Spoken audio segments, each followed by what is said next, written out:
Hey, my loves. Welcome back to Raveena at Home. I'm Raveena Singh, a Certified Professional Organiser and Home Management Consultant. These days, everyone is looking towards an extra income, and some of you might be considering renting out your cottage or an apartment, either on a long-term lease or for the summer, or even just as a BnB option. When potential tenants come to view the space, they will definitely feel more inclined to renting your space if you have set it up neatly and carefully. The kitchen is an essential selling point, rather renting point. So let's take a look at the small kitchen in this apartment. This I had set up for my daughter while she was in Singapore. So this kitchen setup will work just as well if you're setting up your first home or living solo, especially if you're in a rented home. Tip 1 is to keep the counters clean. You want to have minimum items on the countertops. A jug of water can be displayed to add to the appeal. Here I also have a small plant which prevents the space from looking sterile because the other plants are all faux. Pothos plants are the easiest to care for, although I have killed a few. So I trust most people will manage this plant. Now this kitchen has a double sink, and that is a good size for 1 to 2 people. Right next to it is the dishwasher. I'm pretty impressed that we are still using this same indicator for the status of the dishes inside. On this side, there is sufficient room to lay out a dish mat. Besides that, you can also add a bottle of hand wash soap, a dish sponge, and some flowers for a touch of elegance. Beyond doubt, every kitchen needs a stove. The 4-burner stove might or might not be too many, but the option is kept open. But if you don't need all 4 burners, you can always add a chopping board blocking off 2 of the burners. This creates a very convenient prepping station for chopping vegetables. Further back, we had put out all the tools needed while cooking. My daughter actually brought these back when she came home, and you would have seen these in my present wet kitchen. But I never saw the gadgets again. Nor did I get back my oil dispenser. The oven is built in below the stove, and this drawer was added to the empty spot. This is ideal for spices or cooking cutlery.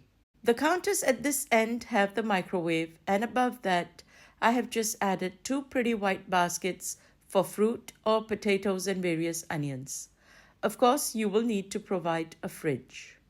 Inside the cabinets under the sink, if you are doing a short-term lease, you can provide some extra dishwashing liquid, multi-purpose cleaner, and kitchen towels. If you're doing a long-term lease, then I reckon they will get it themselves. I recommend also adding a floor cleaner.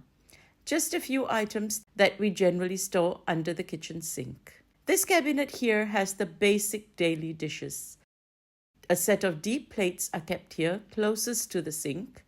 A medium-sized casserole dish and a cheese or chili shaker are basically all that young people need on a day-to-day basis. One of the cabinets should hold drinking glasses, which you will want to provide. Add a variety of glasses, but do remember to leave some empty shelves or even cabinets so your tenant or occupant will have the space to store their own things as well. Since my daughter was using this apartment, she added clear bowls for her meal prep. You might want to consider adding these bowls, which can also be used for serving, double the action. The smaller ones for the sauces, and the large one will also serve a salad. To me, I enjoy hosting, as does my daughter, so we have added a full Ikea dinner set. The full works. Now this set is still in the apartment, and the tenants are both working all the time, and they're really happy to have this set provided. Purchase or ask an aunt to give you a complete dinner set if you are just starting out. Maybe even a housewarming gift from some friends. It will allow you to have friends over even when you are just serving takeaway. You might choose to leave this cabinet empty, or if you have dishes to spare, you can pass them on to your tenants. If you're setting up your first home, then you can consider picking up some serving dishes for when mom and dad, or how about mom and dad-in-law, drop by. You can impress them with a few chosen pieces. Choose versatile dishes to avoid buying too many specific use pieces. I did get all my dishes back, and I'm quite happy to look back at how well these dishes have served us as I am still using them. Another requirement is, of course, food containers. Get some in various sizes that you need for storing prepped food as well as leftovers. I have also added an inexpensive colander to wash veggies and fruit.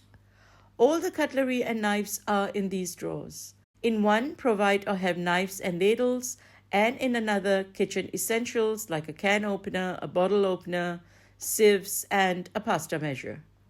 Below that, you can have some organizers to help keep the place neat.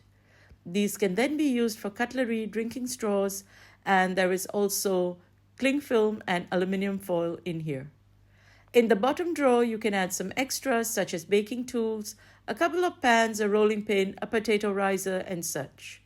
Just an organized space for you to keep one-offs you sometimes need. If you're starting your first home or looking to rent out or rent a space, I hope these simple ideas will help you. Staging the home and equipping it will definitely attract others. If it is your first home, I wish you luck on your journey, and I hope these tips will be helpful to you. If you're renting out, then I hope you get a tenant soon.